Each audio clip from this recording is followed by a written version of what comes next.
صبح سے ہی ہلکی ٹھنڈی ہوائیں اور سورج کی جو کرنیں ہیں اس کی وجہ سے جو شہریوں کے چہرے ہیں وہ بھی کھلکھلا اٹھے ہیں اور جو موسم ہے قدرے بہتر ہے۔ اگر درجہ حرارت کی بات کی جائے تو محکمہ موسمیات کی جانب سے کم درجہ حرارت 15 سینٹی گریڈ ریکارڈ کیا گیا، جبکہ زیادہ سے زیادہ درجہ حرارت 26 سینٹی گریڈ رہنے کا امکان ہے۔ اور اسی کے ساتھ ساتھ ہوا میں نمی کے تناسب کی بات کی جائے تو ہوا میں نمی کا تناسب 82% ریکارڈ کیا گیا، جبکہ ہوائیں صبح سے ہی 3 کلومیٹر فی گھنٹہ کی رفتار سے چل رہی ہیں۔ اور محکمہ موسمیات کا مزید یہ بھی کہنا ہے کہ آئندہ 24 گھنٹے میں بارش کا جو ہے وہ کسی قسم کا کوئی امکان نہیں ہے۔ جیسے گزشتہ 1-2 روز سے جو بوندا باندی کا سلسلہ جاری تھا وہ آج جو ہے وہ تھم چکا ہے، البتہ جو فیصل آباد کا موسم ہے وہ خاصا خوشگوار ہو چکا ہے۔ جی بہت شکریہ فصیح، آپ فیصل آباد کے موسم کے حوالے سے آگاہ کر رہے تھے جناب۔ آئندہ 24 گھنٹے کے اندر کوئی امکان نہیں ہے بارش کا، لیکن امکان ہے تو امید سے جو ہے وہ کافی زیادہ لوگ ہیں اور یہ سوچتے ہیں کہ ہو سکتا ہے کہ اللہ تعالیٰ کوئی رحمت کر دے، ہوا ادھر سے آئے اور بادل لے کے آئے، بارش برس جائے، موسم جو ہے اوسم ہو جائے۔ ویسے ابھی بھی بہتر ہے کافی حد تک، جو ہلکا سا سردی کا احساس جو ہے وہ رات کے اوقات میں ہوتا ہے، لیکن جیسے جیسے درجہ حرارت بڑھتا جائے گا شہر فیصل آباد کی صورتحال ویسے ویسے آپ کے نظروں کے سامنے ہوگا کہ گرمی جو ہے اس کی شدت میں بڑھنے سے شہریوں کا موڈ بھی تھوڑا ڈسٹرب ہو جاتا ہے۔ لیکن لیٹس سی، امید کرتے ہیں کہ آنے والے چند دنوں کے اندر جو ہے وہ موسم چند دن جو ہے وہ کم سے کم بہتر رہے گا۔ تو آگے بڑھتے ہیں جناب، موسم کی وجہ سے جیسا کہ آپ کو پتہ ہے خوشیاں، اور ہاں خوشیوں کی بات آتی ہے تو آپ کی خوشیاں سیلیبریٹ نہ کریں یہ تو ہو ہی نہیں سکتا، تو کچھ خوشیاں سیلیبریٹ کرتے ہیں۔ جیسا کہ آپ کو پتہ ہے کہ ہم نے روزانہ کی بنیاد پہ آپ کے تک جو بھی پیغامات جو ہے وہ پہنچانے ہوتے ہیں، اس کے ساتھ ساتھ ہماری کوشش ہوتی ہے کہ اپنے اسٹوڈیو میں بیٹھ کے، مارننگ شو میں بیٹھ کے گھروں میں جو خوشیاں چل رہی ہے اس میں بھی شامل ہوا جائے۔ تو بہت سارے لوگ ہوتے ہیں جو کہ اپنی برتھ ڈیز کی ویڈیوز بھیجتے ہیں، آیا نا یاد؟ ہاں آپ نے بھی بھیجنی ہے، جو لوگ ہمیں دیکھ رہے ہیں، جس نے بھی برتھ ڈے سیلیبریٹ کرنی ہے ہمارے ساتھ کرنی ہے، اکیلے نہیں کرنی، کیک میں نہیں کھانے دوں گا آپ سب کو اکیلے۔ تو جناب آج جن کی برتھ ڈے میں ان کا تعارف کروا دوں، اس کے بعد چھوٹی سی ویڈیو آپ کو دکھائیں گے۔ ان کی ہمارے ساتھ حسن الماس ہیں اور اس کے ساتھ ساتھ حمدان مقبول ہیں، بڑے پیارے بچے ہیں اور زبردست برتھ ڈے سیلیبریٹ کی انہوں نے۔ چھوٹی سی ویڈیو ہے، آئیے آپ کو دکھاتے ہیں۔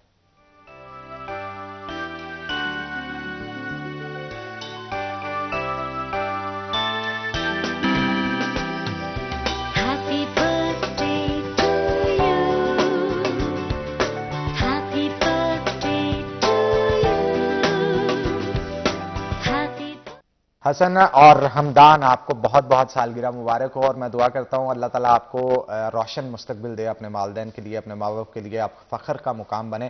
تو یوں ہی ہنستے رہیں، مسکراتے رہیں، جہاں بھی رہیں خوش رہیں۔ تو آگے بڑھتے ہیں جناب، ایک اور ہماری پاس سالگرہ کی ویڈیو ہے، وہ کون ہے وہ بھی میں آپ کو بتا دوں۔ ہمارے ٹوبا کے بیورو چیف مبشر نقوی صاحب بڑے پیارے ہمارے بندے ہیں اور نیوز زبردست دیتے ہیں، اکثر آپ نے ٹی وی پہ بھی ان کو دیکھا ہوگا، ان کی بھی آج برتھ ڈے ہے۔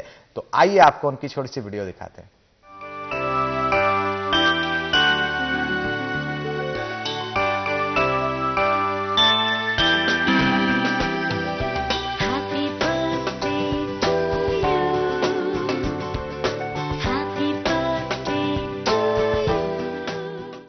مبشر بھائی بہت بہت مبارک ہو آپ کو سالگرہ آپ کی۔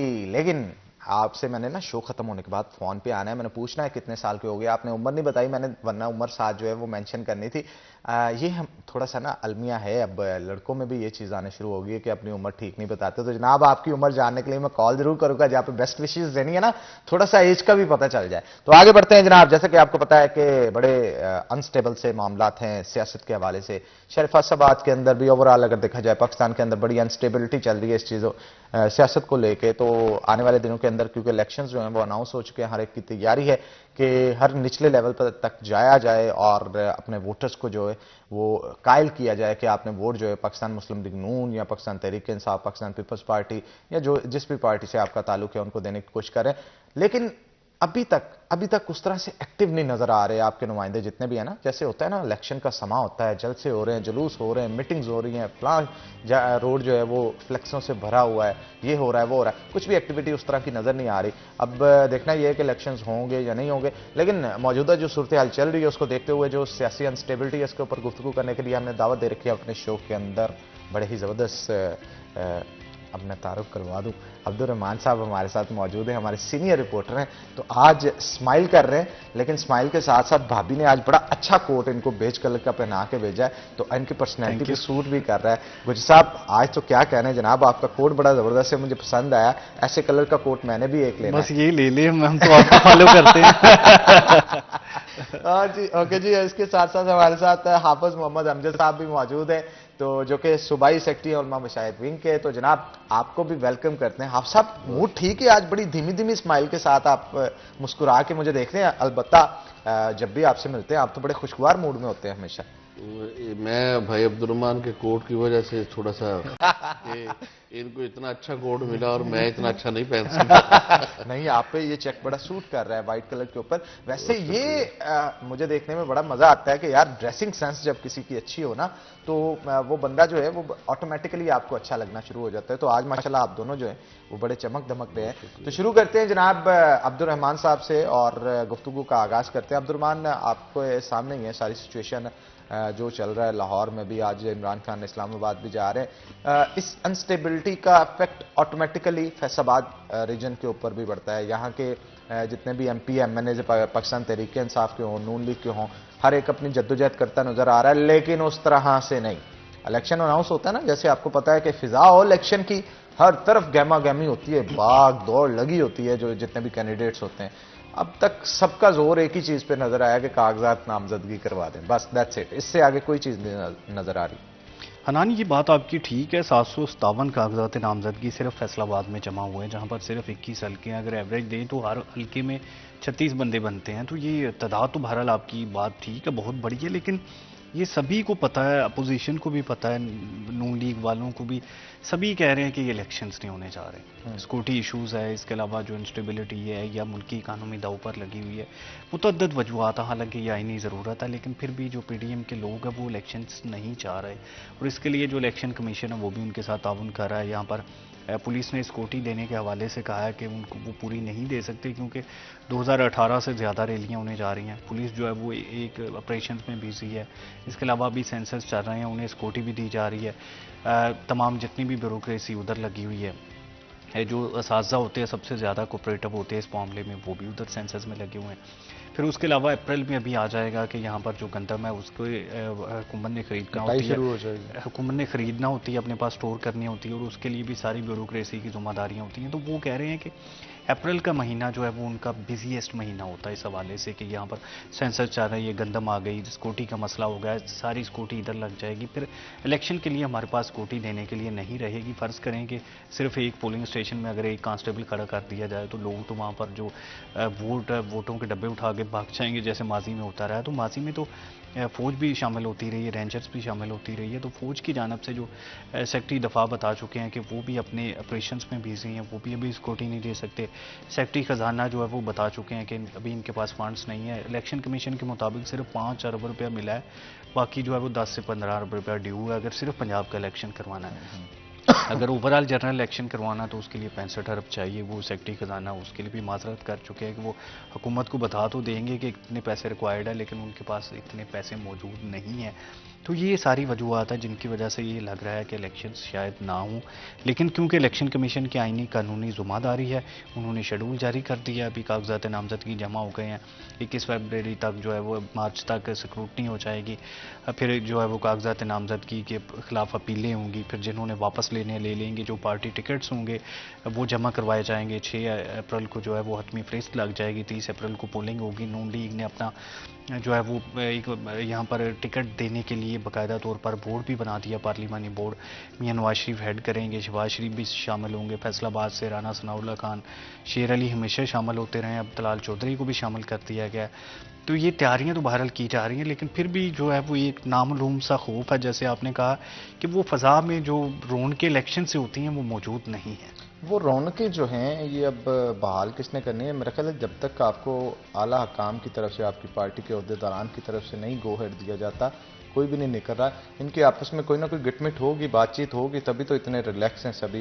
کیونکہ پتہ تو پی ٹی آئی کی بھی انتظامیہ کو ہے اور نون لیگ کی بھی کہ آخر ہونے کیا جا رہا ہے. تو حافظ امجد صاحب بھی موجود ہیں, ان سے بھی گفتگو کرتے ہیں. حافظ صاحب, کس طرح تیاری چل رہی ہے الیکشنز کی, آپ کے کینڈیڈیٹس کی, اور کوئی جلسہ ولسہ نہیں نظر آ رہا؟ بسم اللہ الرحمن الرحیم. پہلے تو حنان بھائی آپ کو واپسی پر مبارکباد. Thank you very much. دیکھیں پاکستان مسلم لیگ نون تو آپ دیکھ رہے ہیں ہماری لاسٹ ویک جو ایکٹیویٹیز ہماری چیف آرگنائزر محترمہ مریم نواز شریف صاحب فیصل آباد میں ایک کامیاب ورکر کنونشن کر کے گئی. ہم تو آلریڈی میدان میں ہیں اور گراؤنڈ پر موجود ہیں. ہمارے ورکر کنونشن سے پارٹی میں ایک نئی جان بھی آئی ہے اور ہمارے پنجاب کے صدر محترم رانا ثناء اللہ خان صاحب اور ہماری دیگر قیادت مختلف انٹرویوز میں اور کانفرنسوں میں یہ کہہ چکے ہیں کہ پاکستان مسلم لیگ نون جو ہے آلریڈی میدان میں اتر چکی ہے. ہم الیکشن میں بھاگتے نہیں ہیں، نہ بھاگنے والے ہیں. اور الیکشن کی ہمارے کینڈیڈیٹس نے جس طرح آپ نے دیکھا ہوگا بڑے جوش و خروش سے اپنے ڈاکومنٹس جو ہیں وہ جمع کروائے ہیں اپنے حلقوں میں. تو انشاءاللہ اس کے لیے پارٹی تیار بھی ہے اور انشاءاللہ الیکشن لڑے گی بھی. دوسری بات جو ابھی عبد الرحمان کر رہے تھے، دیکھیں ملک کی کوئی گراؤنڈ ریئلٹی بھی ہے جس کو ہم عوام تو سمجھ رہی ہے لیکن ہماری جو اعلیٰ عدلیہ اس کی سمجھ میں یہ باتیں نہیں آ رہی. جو بدقسمتی ہے، دیکھیں ابھی جو الیکشن کمیشن نے سیکورٹی اداروں کے جو چیفز تھے اور ان کے جو اہلکار تھے ان سے ایک طویل میٹنگ کی ہے جس میں سیکرٹری دفاع نے اور ہماری پولیس کے آئی جیز نے اور چیف سیکرٹریز نے جو رپورٹس چیف الیکشن کمشنر کو پیش کی ہیں وہ ہوش ربا ہیں اور فکر مندی والی چیزیں ہیں کہ ہمارا ملک اس وقت جن حالات میں جن کرائسس میں گزر رہا ہے ان میں یہ حالات نہیں ہیں کہ اس وقت ملک الیکشن کا متحمل ہو سکے. پہلی بات جو ہمارے ہاں ایک معیشت کا بہت بڑا بحران چل رہا ہے اور ورلڈ بینک جو ہے وہ بدقسمتی کے ساتھ جو معاہدے تحریک انصاف کی گورنمنٹ کر کے گئی ہے، جو ابھی آہستہ آہستہ ایک ایک کر کے ان کی چیزیں باہر آ رہی ہیں. جو لاسٹ ویک سینٹ کے اجلاس میں وزیر خزانہ نے بیان دیا اسحاق ڈار نے کہ ہم پر کیسی کیسی شرائط رکھ دی گئی ہیں جبکہ ہم ہر چیز پوری بھی کر رہے ہیں. اس کے باوجود جو عالمی قوتیں ہیں وہ ورلڈ بینک کے ذریعے اپنے مفادات اور اپنی جو ان کی یہاں پر سٹیکس ہیں ان کے لیے وہ کہاں کس حد تک چلے گئی ہیں.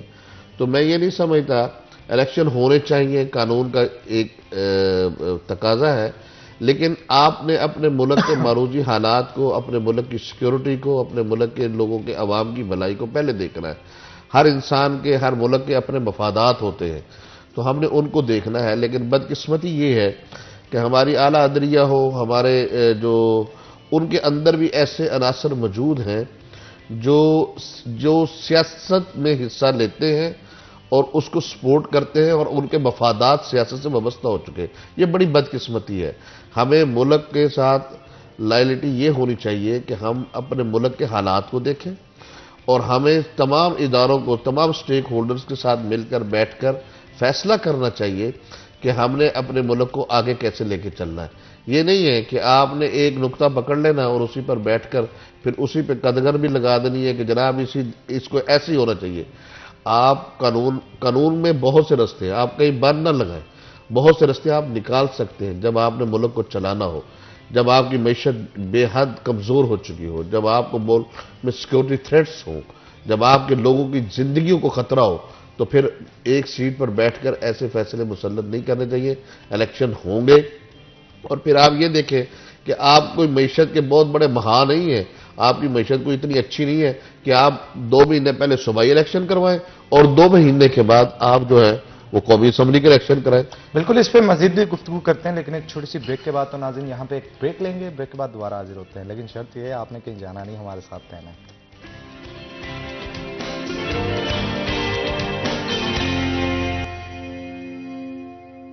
ویلکم بیک ناظرین، بریک کے بعد خوش آمدید. عبد الرحمان ہمارے ساتھ موجود ہیں، مزید گفتگو ان کے ساتھ کریں گے. عبد الرحمان، آنے والے دنوں میں اب سچویشن کیا نظر آ رہی ہے آپ کو؟ کیا الیکشنز ہوں گے یا نہیں ہوں گے، اور اگر ہوتے ہیں تو گراؤنڈ ریئلٹیز کیا کہتی ہیں؟ حنان، جو ابھی تک کی صورتحال ہے جس میں صوبائی الیکشن کمشنر جو ہے وہ لکھ کے دے چکا ہے مرکزی الیکشن کمشنر کو، چیف کو، کہ یہاں پر سیکورٹی صورتحال جو ہے وہ تسلی بخش نہیں ہے. جہاں پر آر او کے پاس جو کاغذات جمع ہوئے ہیں نا، اس میں ان کے بڑے ریزرویشن ہے کہ پولیس نے آر اوز کو جو سیکورٹی ہے وہ مناسب تسلی بخش جو ہے وہ نہیں دی. آر او کے پاس اندازہ کریں کہ زیادہ سے زیادہ جو ایک حلقے میں وہ 36 ایوریج بنتی ہے، کہیں 45 ہو گئے تو 150 لوگ آ گئے ہوں گے، تو پولیس ان کو سیکورٹی دینے میں بھی ناکام رہی ہے. تو یہاں پر وہ صوبائی الیکشن کمشنر نے پھر یہ موقف اختیار کیا ہوا ہے کہ اگر یہ 150 بندے کو سیکورٹی نہیں دی جا سکتی تو جب الیکشنز ہوگا وہاں پر تو آپ کو پتا لاکھوں لوگ ہوتے ہیں، ہزاروں لوگ ایک پولنگ اسٹیشنز میں ہوتے ہیں، پورے پنجاب میں ہوں گے۔ فیصل آباد کی اگر بات کر لیں تو یہاں پر 8 ملین آبادی ہے، تو ان کو اتنی سیکورٹی پھر پولیس کیسے دے سکے گی؟ اگر ناخوشگوار واقعات آروز کے ساتھ پیش آ سکتے ہیں تو کل کو پریزائڈنگ کے لیے بڑا مسئلہ ہو جائے گا، کیونکہ الیکشن تو ہمیشہ بڑی سخت سیکورٹی میں ہوتے ہیں، ورنہ اس پر ریزرویشنز آ جاتی ہیں۔ تو وہ اپنے تحفظات کا اظہار کر چکے ہیں مرکزی میٹنگ میں، تو اس لیے کچھ شاید اندازہ لگ رہا ہے کہ الیکشنز شاید پوسٹ پون ہو جائیں۔ پھر جو ہے وہ کوشش یہ بھی کی جا رہی ہے کہ پی ٹی آئی کو ساتھ جو ہے وہ انگیج کیا جائے مذاکرات میں، الیکشنز کروائے جائیں لیکن اکٹھے کروائے جائیں۔ یہ دیکھیں 30 اپریل کو یہاں پر ہوتے ہیں، اس کے بعد اگلے مہینے مئی میں جا کے کے پی کے میں ہوتے ہیں، پھر جو اکتوبر میں جا کے مرکزی ہوتے ہیں، تو یہ بڑا مسئلہ ہو جائے گا۔ حالانکہ آئین کے مطابق تو ہو جانے چاہیے، لیکن مسئلہ گراؤنڈ ریئلٹیز کا ہے۔ حافظ صاحب نے بھی یہ نشاندہی کی کہ یہاں پر ملکی معیشت اور گراؤنڈ ریئلٹیز یہ دو الگ الگ چیزیں ہیں۔ ہمارے کیونکہ بڑے عرصے سے اکٹھے ہو رہے ہیں، اس پر لوگوں کے تحفظات ہوتے ہیں، سیاسی جماعتوں کے اس پر بھی ریزرویشنز ہوتے ہیں، لیکن پھر بھی وہ قابل قبول انداز میں چل جاتے ہیں۔ لیکن اگر یہاں پر آپ فرض کریں 30 اپریل کو الیکشن ہوتے ہیں، ایک پارٹی حکومت میں آ جاتی ہے، پی ٹی آئی کے زیادہ چانسز ہیں، تو پھر تو جو قومی الیکشنز ہیں اس کی پریکٹس تو بڑی فضول ہو جائے گی۔ تب تک تو یہ چلنے نہیں دیں گے مرکز کو نا، جیسے انہوں نے پہلے نہیں چلنے دیا۔ تو یہ بہتر تو یہ ہے کہ حکومت تھوڑا سا اپنے آپ کو پیچھے کرے، وفاق کی حکومت وہ اکتوبر کی بجائے کوئی 1-2 مہینے پیچھے لائے، یہاں پر پی ٹی آئی نے تھوڑی سپیس دے اور الیکشنز ہوں، پورے ملک میں اکٹھے ہوں تمام صوبائی اسمبلی کے، قومی اسمبلیز کے، پھر اس کے بعد جو بھی اقتدار سنبھالتا ہے، جس کو بھی ووٹ ملتے ہیں، عوام کی طاقت سے آگے آتا ہے، وہ مینڈیٹ سنبھالے، پھر ہی آئی ایم ایف کے ساتھ ڈیل جو ہے وہ بھی طے ہو سکے گی۔ کیونکہ دیکھیں ابھی آئی ایم ایف $1 ارب کے لیے اس نے جو ہے وہ اسحاق ڈار اینڈ حکومت کی جو ہے وہ سب کچھ گھٹنے ہی انہوں نے ٹیک دیے، لیکن پھر بھی وہ ڈیل نہیں ہو رہی۔ جنوری میں کہا جا رہا تھا ڈیل ہو جائے گی، فیبرری میں، ابھی مارچ جو ہے وہ آدھا گزر چکا، ڈیل نہیں ہو پا رہی۔ ابھی $1 ارب ملے گا، پھر دوست ممالک سے $7-8 ارب ملیں گے، پھر تھوڑی ملکی معیشت میں رونق لگے گی۔ تو یہاں پر بہرحال حکومت سے کچھ بڑیاں سخت غلطیاں ہوئی ہیں، جیسے پی ٹی آئی حکومت نے آتے ساتھ ہی جو ہے وہ اسد عمر نے آئی ایم ایف کے پاس جانے میں تاخیر کی 6 مہینے، اس کے بعد ڈالر جو ہے وہ $150 تک چلا گیا تھا، اور عمران خان نے دوبارہ انہیں وزیر خزانہ نہیں بنایا۔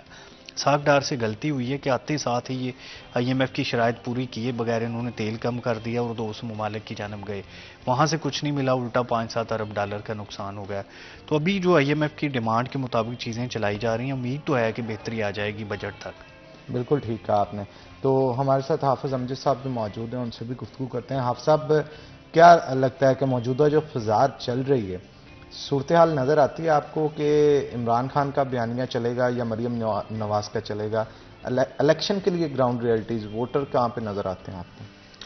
دیکھیں، بیانیہ تو آپ دیکھ لیں کہ عمران خان کے بیانیے نے اس ملک کے اندر نوجوان کو متشدد بنایا ہے اور انتہا پسندی کی طرف لے کر گیا ہے۔ عمران خان کے بیانیے نے پچھلے 4 سال سے، بلکہ میں یوں کہوں 6-7 سال سے اس ملک کو تباہی کی طرف لے کر گیا ہے۔ اس کا بیانیہ یہ ہے کہ اس ملک کو ترقی کے راستے روک دیے جائیں، اس ملک کے نوجوان کے ہاتھ سے لیپ ٹاپ چھین کر اس کے ہاتھ میں پتھر اور گلیل اور پیٹرول بم دے دیے جائیں۔ اس کا بیانیہ تو یہ ہے کہ اس ملک کی معیشت کا بیڑا غرق کر دیا جائے، اور اس میں انتشار اور فسادات کا بیانیہ ہے۔ تو یہ تو کسی ملک دشمن کے ملک دشمن جو ہوتے ہیں ان کا ایجنڈا تو ہو سکتا ہے، کسی محب وطن کا ایجنڈا نہیں ہو سکتا۔ جب بھی اس ملک کے حالات ناگفتبے ہوئے ہیں، اس میں 70 سے 80% جو ہے وہ عمران خان کے بیانیے کا ہاتھ ہے۔ ابھی دیکھ لیں کہ 2 دن پہلے کیا ہوا ہے لاہور میں زمان پارک میں، کہ پولیس جو ہے وہ ریاست کا ایک ستون ہے، اور ریاست کا ایک ادارہ عدلیہ اس کو قانون کے مطابق کہتا ہے کہ اس ملزم کو پیش کرو، تو وہ عمران خان کیا کرتا ہے، اس کی حالات کیا ہے، کالعدم طالبان کی طرح اس نے بھی ہتھیار اپنے نوجوانوں کو دیے اور اپنے گھر میں محصور ہو کر بیٹھ گیا اور کہا کہ میں اس عدلیہ کے عدالت کے قانون کو نہیں مانتا۔ بھئی جب آپ پاکستان میں رہتے ہیں تو پاکستان کا قانون اچھا ہے یا برا ہے، آپ اس کو تسلیم کریں، آپ کو موافق آتا ہے یا نہیں آتا۔ بہت سے لوگ ہیں جن کو بے گناہی میں بھی پکڑ کے لے کے جاتی ہے پولیس، لیکن وہ یہ تھوڑی کرتے ہیں کہ وہ اسلحہ اٹھاتے ہیں اور جناب ریاست کی جو ادارے ہیں ان پر حملہ آور ہو جاتے ہیں۔ آپ نے دیکھا ہے کہ جو ابھی زمان پارک کی حالات ہوئے ہیں، اور پھر اس کے حالات میں آپ نے دیکھا کہ خواتین، بچے، بوڑھے، نوجوان وہ ہاتھوں میں پیٹرول بم پکڑ کر رینجرز پر حملے کر رہے ہیں. تو بھائی یہ کام تو کل عدم نفاذ شریعت محمدی پشاور میں کرتی رہی ہے. آپ کی رینجر کو، آپ کی پولیس کو اور آپ کے فوج پر حملے کیے ان لوگوں نے. تو عمران خان کا بیانیہ نے تو اس ملک کو تباہ کیا ہے. مریم نواز کا بیانیہ یہ ہے کہ جس طرح قائد پاکستان مسلم لیگ میاں محمد نواز شریف صاحب کی حکومت میں نوجوان کو لیپ ٹاپ دیے جاتے تھے، اسکالرشپ دیا جاتا تھا، غریب بچوں کو پڑھنے کے لیے بیرون ملک بھیجا جاتا تھا، ملک کی اعلیٰ یونیورسٹیز میں بھیجا جاتا تھا. تو وہ تو ایک پاپولر بیانیہ تھا اور اس کے خلاف ایک سازش کی گئی. وہ تو اب جنرل باجوہ صاحب خود مان رہے ہیں کہ جناب ہم اس مورتی کو گھڑ کے لے کر آئے تھے، ہم سے غلطی ہوگی، ہمیں معافی دے دی جائے. تو میں یہ سمجھتا ہوں پاپولر بیانیہ تو وہی ہے جو میاں محمد نواز شریف اور مریم نواز صاحبہ لے کر چل رہی ہیں. سمجھدار لوگ اور پڑھے لکھے لوگ اور پاکستانی قوم یہ جانتی ہے کہ اس ملک کو ترقی مسلم لیگ نون کے بیانیے سے ملی ہے. اس ملک کے اندر روڈز، موٹر ویز، بجلی کے بڑے بڑے کارخانے اور بجلی کی لوڈ شیڈنگ کا خاتمہ، دہشت گردی کا خاتمہ اور معیشت کی ترقی، یہ مسلم لیگ نون اور اس کی قیادت کا بیانیہ تھا. اسی کے نتیجے میں آئے ہیں. عمران خان کا کیا بیانیہ ہے؟ انتشار، فسادات اور نوجوانوں کو گمراہ کرنا اور پاکستان کی معیشت کا بیڑا غرق کرنا. آپ 18 میں چلے جائیں، 18 کے اندر چائنا ایک بہت بڑی انویسٹمنٹ لے کر آ رہا تھا اور پاکستان ایک بہت ترقی یہ ٹیک آف کر رہا تھا اور بڑی مشکل سے ان حالات کو میاں نواز شریف نے 5 سال لگا کے پورا سیدھا کیا تھا. اس نے کیا کیا؟ لے جا کے اسلام آباد میں دھرنا دے دیا. لندن پلان تو اس نے بنایا تھا طاہر القادری کے ساتھ مل کر اور جنرل باجوہ اور فیض حمید کے ساتھ مل کر اس نے بنایا تھا. تو بیڑا غرق تو اس نے خود کیا اس ملک کا. تو میں یہ سمجھتا ہوں اس کا کوئی بیانیہ نہیں ہے، اس کا ایک ہی بیانیہ ہے اور اس کا ایک ہی مقصد ہے پاکستان میں جلاؤ، گھراؤ، انتشار، فسادات، قانون کو نہیں ماننا. قانون کو تو یہ نعوذ باللہ جوتی کی نوک پہ رکھتا ہے. ابھی دیکھیں نا کہ ایک اسلام آباد کی عدالت فیصلہ دیتی ہے اور پھر بدقسمتی دیکھیں، اس سے بڑی بدقسمتی اور کیا ہوگی کہ جو عدالت کا ایریا نہیں ہے وہ عدالت اس ایریا میں جا کے مداخلت کر رہی ہے. لیکن اس میں یہ بھی دیکھیں نا کہ فیصل آباد کے حوالے سے اگر اسپیسیفکلی ہم بات کرتے ہیں، فیصل آباد میں آپ کی پارٹی کی طرف سے ابھی تک جلسے جلوس کیوں نہیں شروع کیے گئے؟ الیکشن انتخابی مہم ہوتی ہے نا، اس مہم کا آغاز کیوں نہیں کیا جا رہا جیسے کرنا چاہیے؟ دیکھیں حنان بھائی، یہ فیصلے ہو چکے ہیں. ہماری جو لاسٹ ویک میں محترمہ مریم نواز شریف صاحبہ جو ہماری چیف آرگنائزر ہے وہ تشریف لائیں تو ہمارے جو پارلیمنٹیرین کا جو اجلاس ہوا، پھر یوتھ اور سوشل میڈیا اور دیگر، وہاں یہ فیصلے کیے گئے ہیں کہ کس طرح ہم نے انتخابی مہم کو بتدریج آگے بڑھانا. اس کا ایک شیڈول تیار ہو رہا ہے. لاہور میں مسلسل 3-4 دن سے اجلاس چل رہا ہے. اس میں ایک شیڈول ہمیں ملنے والا ہے جس میں بہت بڑے بڑے جلسوں سے مریم نواز خطاب کریں گی. اور آپ دیکھ لیں ہم تو آلریڈی الیکشن کمپین میں جا چکے ہیں. ہمارے ورک کینڈیڈیٹس نے اپنے ڈاکومنٹس جمع کروا دیے ہیں. حالات الیکشن کی سے ہم بھاگ بھی نہیں رہے اور الیکشن ہم جیتیں گے بھی انشاءاللہ. اور یہ محترمہ یہاں کہہ کر گئی ہے، قائد میاں محمد نواز شریف کا پیغام دے گے کہ ہم جیتنے کے لیے اتریں گے انشاءاللہ اور ہم جیتیں گے بھی.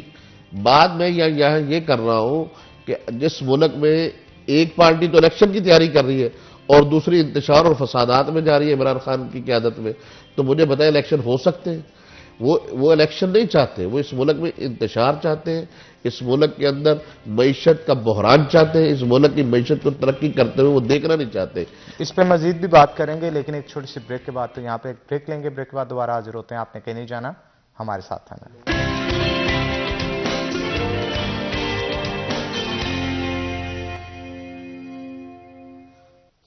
ویلکم بیک ناظرین، بریک کے بعد خوش آمدید. عبد الرحمان ہمارے ساتھ موجود ہیں، مزید گفتگو ان کے ساتھ کرتے ہیں. عبد الرحمان، آپ کی کسی ایم پی ایم این اے مسلم لیگ نون کے یا پاکستان تحریک انصاف سے گفتگو ہوئی؟ انہوں نے کیا کہا؟ الیکشن کمپین کیوں نہیں شروع کر رہے؟ عوام کے اندر کیوں نہیں جا رہے؟ دیکھیے حنان، سبھی کو جیسے میں نے کہا کہ شاید پارٹی قیادت نے بتایا ہوا ہے کبھی پیسے ضائع نہ کریں. ورنہ اب تک تو پیسوں کی بوریاں بہا دی جاتی ہیں. ایگزیکٹلی دیکھیں نا، سیاسی ڈیرے جو وہاں پہ کھانا چلنا شروع ہو جاتا ہے، چائے شروع ہو جاتی ہے، رونقیں بحال ہو جاتی ہے. دیکھیں کوئی بھی سیاسی ڈیرا ہے جب وہاں پر رونق بحال ہوتی ہے تو جو بھی لوگ 150-200 ادھر بیٹھا ہے ان کو روٹی بھی دینی، ان کو چائے بھی دینی، ان کو بوتل بھی دینی، تو وہاں پہ ٹی وی لگانا، ملازمین مہیا رکھنے، تو یہ تو خرچہ لاکھوں میں چلا جاتا ہے. پھر 30 اپریل تک ابھی اس میں ٹائم پڑا ہوا، آگے ماہ رمضان آنے والا ہے، افطاریاں جو لوگوں کی کروانی، تو یہ اگر الیکشن ہونے کا 20-25% چانس بھی ہو تو امیدوار چانس لے لے. انہیں لگ رہا ہے کہ یہ نہیں ہوں گے, پوسٹ پون ہی ہو جائیں گے, اس وجہ سے وہ خاموش ہو کے بیٹھے ہیں تاکہ کیونکہ دیکھیں ماہ رمضان میں جو امیدوار ہوں گے, جو ان کے ووٹر سپورٹرز ہیں, انہوں نے تو ان کے راشن لینے کے لیے ان کے جو ہے وہ دروازے توڑ دینے ہیں, یہ صورتحال ہونی ہے ادھر.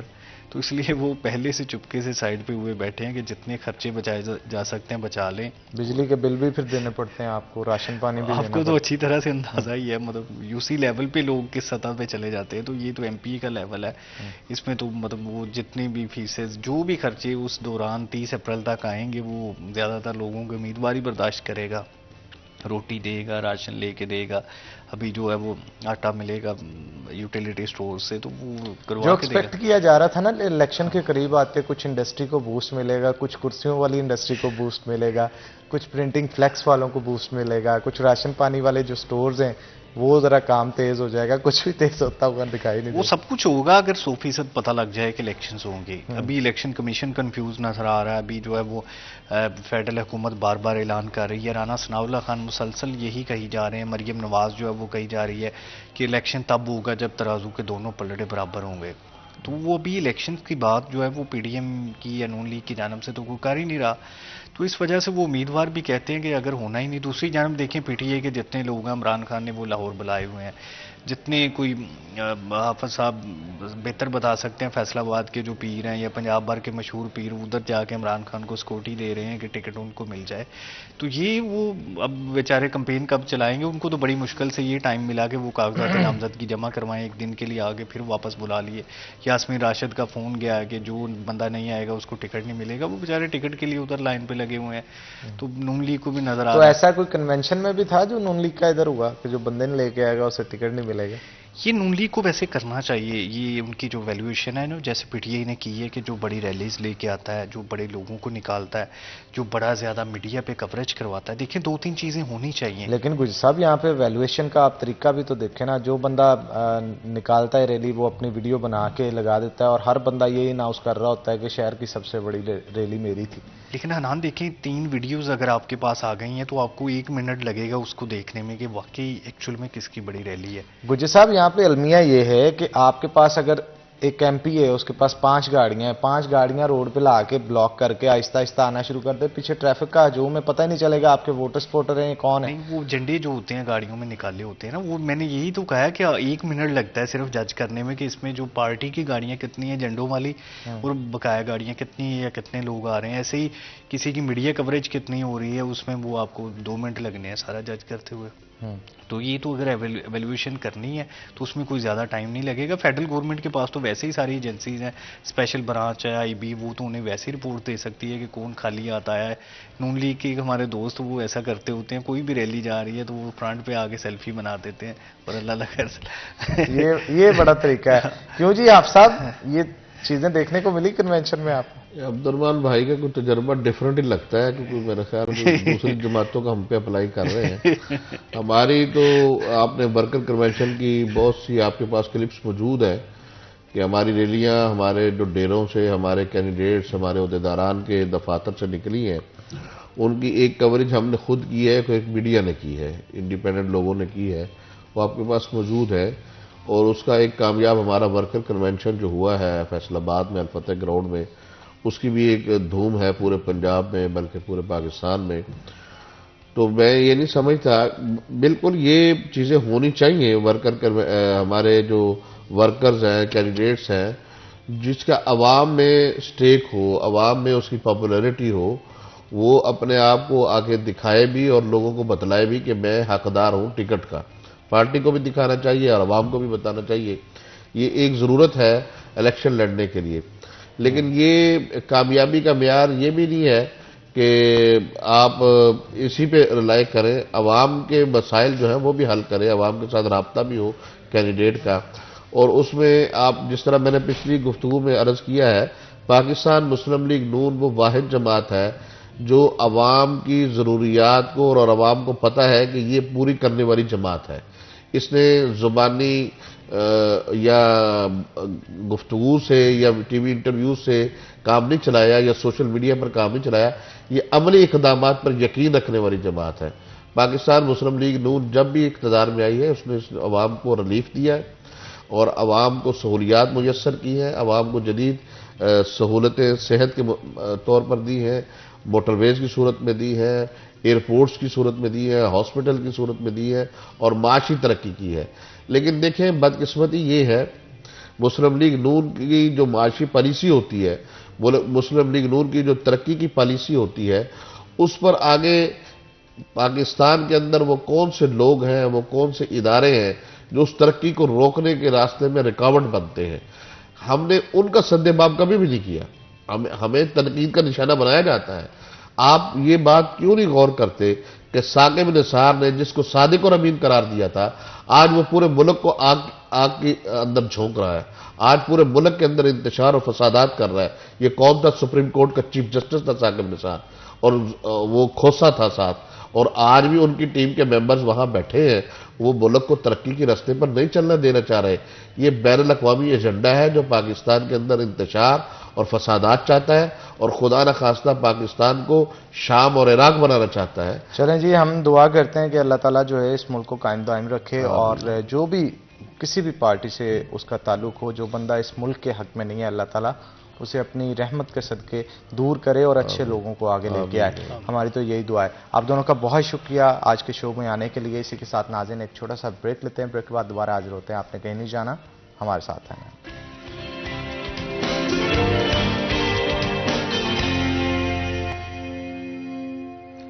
ویلکم بیک ناظرین، بریک کے بعد خوش آمدید ناظرین۔ آج جو ہے وہ بڑا زبردست سیگمنٹ ہونے جا رہا ہے، لیکن اس کے ساتھ ساتھ میں آپ کو بتاتا چلوں کہ جو ہمارے ساتھ آج لوگ موجود ہوں گے ان کے ساتھ ہم ہیلتھ کے حوالے سے بڑی ڈسکشن کریں گے، اور ان کے ساتھ جو معاملات ہم پوچھیں گے ان سے وہ یہ کہ عام زندگی کے اندر لوگوں کو کن مسائل سے دوچار ہونا پڑتا ہے، کون سے مسائل ہیں جو کہ عام زندگی کے اندر ان کے پیش آتے ہیں۔ آج خاص طور پہ ہم نے جنگ سے اپنے جو گیسٹ ہیں انہیں مدعو کیا ہے، تو میں آپ سے تعارف کرواتا چلوں۔ ہمارے ساتھ ڈاکٹر رائے خضر حیات صاحب موجود ہوں گے، جو کہ فارمر پریزیڈنٹ بھی ہے پی ایم اے جنگ کے، اس کے علاوہ آرتھوپیڈکس کا شعبہ جو ہے انہوں نے جوائن کیا ہے، تو آپ کو جناب ویلکم کرتے ہیں شو کے اندر۔ اور ان کے ساتھ ساتھ ڈاکٹر محمد عمر سائل صاحب ہمارے ساتھ سائیکیٹرسٹ موجود ہوں گے۔ مین چیزیں جو آج ہم ڈسکس کریں گے جنرل ہیلتھ کے حوالے سے، اس کے ساتھ ساتھ سائیکولوجیکل کون سی پرابلمز ہے جس کو لے کے ہماری نوجوان نسل جو ہے وہ ڈپریشن میں مبتلا رہتی ہے۔ اس ڈپریشن کی وجہ سے